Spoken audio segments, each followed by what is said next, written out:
Nuestra nevera tiene 3 cierres, el inferior, el superior y el que viene de fábrica. Tiene 2 ruletitas, en la de la derecha es la que controla la potencia y la de la izquierda tiene 3 posiciones. La superior, que es una llama donde funcionará cuando estemos parados, ¿vale? La colocaremos en esa posición. La del centro es cuando estemos parados en un camping, conectados con nuestra red, con nuestro cable eléctrico, y la de abajo es para mantener el frío. ¿Cuándo? Pues cuando la autocaravana está en marcha. Entonces, siempre que vayamos a ejercer un viaje corto o largo, por favor, en esta posición la ruleta.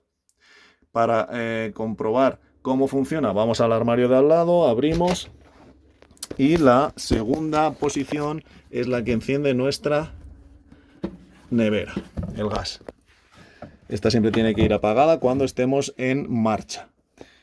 Entonces ahora, si hubiéramos estacionado, vamos a la posición de gas y escucharéis un pac, pac, pac, pac, y luego se calla. Eso es el gas que ya está enfriando cuando se ha callado.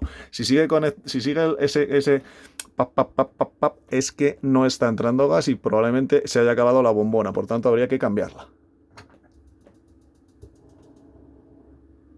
Ahí ya se cayó y están funcionando. ¿De acuerdo?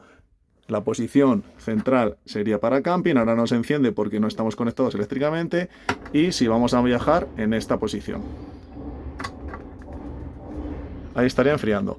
Para abrir los 3 cierres, el inferior tiramos hacia arriba, este hacia afuera y este hacia la izquierda.